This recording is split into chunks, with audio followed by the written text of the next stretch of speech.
तो दोस्तों हम लेके आ गए हैं 6 नवंबर कक्षा 12वीं केमिस्ट्री सब्जेक्ट का पूरा रियल पेपर, जिसका आपका बहुत बेसब्री से इंतजार था।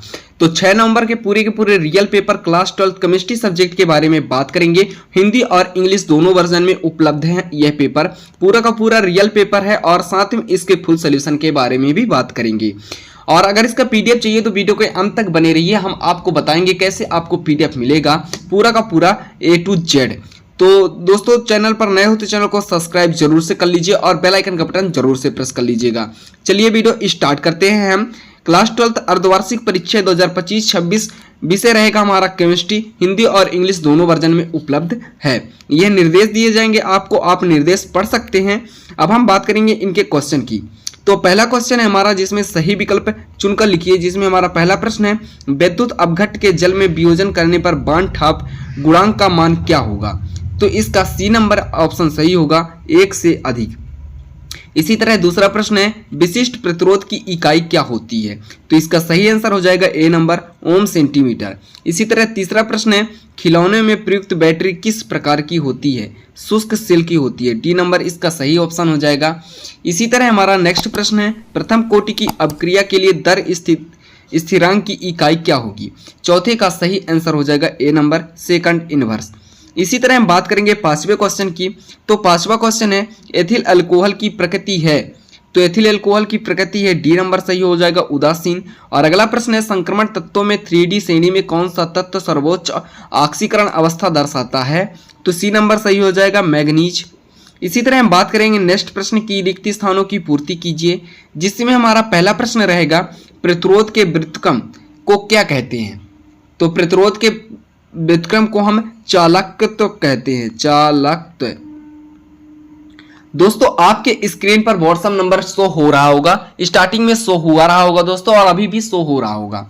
तो आप उस पर मैसेज करके पूरा पीडीएफ बिल्कुल फ्री और इंपॉर्टेंट क्वेश्चन, जो कि और भी इंपॉर्टेंट क्वेश्चन उनको हम अपने चैनल व्हाट्सएप पर प्रोवाइड करा दिए जाते हैं। तो दूसरा प्रश्न है हमारा मानक हाइड्रोजन के इलेक्ट्रोड के विभव का मान क्या होगा। तो इसका विभव का मान होगा 0। इसी तरह रासायनिक अभिक्रिया का सबसे मंद पद कहलाता है। तो दर निर्धारित मंद पद कहलाता है, दर निर्धारित मंद पद कहलाता है। इसी तरह लेंथेनाइड श्रेणी के अधिकांश तत्व धौतिक होते हैं। क्या होते हैं दोस्तों, धौतिक प्रकृति के होते हैं, धौतिक प्रकृति के होते हैं।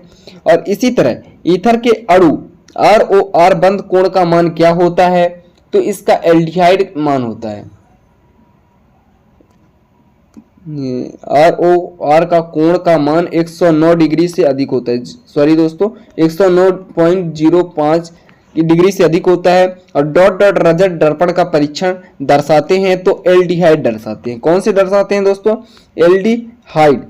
दोस्तों व्हाट्सएप ग्रुप इस डिस्क्रिप्शन में टेलीग्राम और व्हाट्सएप ग्रुप का दोनों का लिंक दिया गया है, आप वहां से जाकर देख सकते हैं। व्हाट्सएप का नंबर भी दिया गया है वहां पास, आप वहां जाकर मैसेज कर सकते हैं हमारे व्हाट्सएप पर, आपको पूरे के पूरे इंपॉर्टेंट क्वेश्चन हम आपको प्रोवाइड करा देंगे।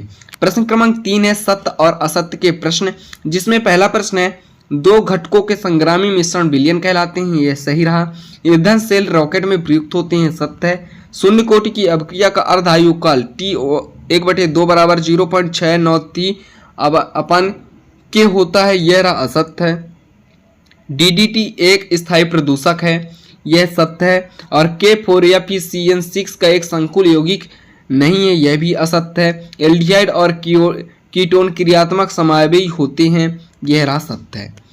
दोस्तों यह रहा क्वेश्चन नंबर 3 के पूरे आंसर। इसी तरह हम बात करेंगे क्वेश्चन नंबर 4 के, जो कि हमारा सही जोड़ी है, जिसमें हेनरी का नियम पहले का सी नंबर सही होगा, आंशिक दाब होगा। और दूसरा है अवक्रिया की दर, तो इसका डी नंबर सही होगा, अभिकरण के सांद्रण। और सेल स्थिरांक का सही मान होगा सेंटीमीटर इनवर्स। लेंथेनाइड का होगा अंतर संक्रमण तत्व व संक्रमण तत्व। इसी तरह अगला होगा क्लोरोफ्लोम, तो फेंजीन गैस होगा। आप इसका स्क्रीनशॉट कर सकते हैं या अगर इसका पीडीएफ चाहिए तो आप व्हाट्सएप ग्रुप पर मैसेज करिए, आपको पूरा का पूरा पीडीएफ प्रोवाइड करा दिया जाएगा। इसी तरह हम बात करते हैं क्वेश्चन नंबर 5 की। एक वाक्य में उत्तर लिखिए। किसी सेल के एनोड पर होने वाली अपक्रिया का नाम क्या होता है। तो इसके अपक्रिया का नाम होता है ऑक्सीकारक, ऑक्सीकरण। क्या होता है दोस्तों? ऑक्सीकरण। इसी तरह हमारा दूसरा प्रश्न है, संक्रियण ऊर्जा को परिभाषित कीजिए। वह न्यूनतम अतिरिक्त ऊर्जा जो अभिकारक के अणुओं के पास से उत्पन्न और परिवर्तित होने के लिए होती है उसे संक्रियण ऊर्जा कहते हैं। एफ ब्लॉक के तत्वों में समान इलेक्ट्रॉनिक विन्यास क्या होता है? तो n-2 F1-14 n-1 D0-1 ns² होता है। इसी तरह रोजर-मुंडिया अपक्रिया के समीकरण आप देख सकते हैं, RCOCl प्लस H2 फिर RCHO प्लस HCl, यह रोजर-मुंडिया अपक्रिया है। और प्रोटीन को एक अलग लिखिए, इसको प्रोटीन को एक अलग लिखिए तो यह अमीनो अम्ल होता है, अमीनो अम्ल होता है। दोस्तों क्वेश्चन नंबर 6 से लेकर क्वेश्चन नंबर 23 तक के पूरे प्रश्न हम नेक्स्ट वीडियो में प्रोवाइड कराएंगे। यह वीडियो बहुत लंबा हो रहा है। अगर इसका पीडीएफ चाहिए तो लिंक डिस्क्रिप्शन में टेलीग्राम और व्हाट्सएप ग्रुप का आप वहां ज्वाइन कर सकते हैं, या स्क्रीन पर शो हो रहे व्हाट्सएप नंबर पर मैसेज करिए, हम आपको पूरे के पूरे पीडीएफ बिल्कुल फ्री प्रोवाइड करा देंगे, कोई भी दिक्कत नहीं है, और पूरा का पूरा पेपर भी प्रोवाइड करा देंगे। मिलते हैं नए टॉपिक के साथ नए वीडियो में, जब तक के लिए बाय।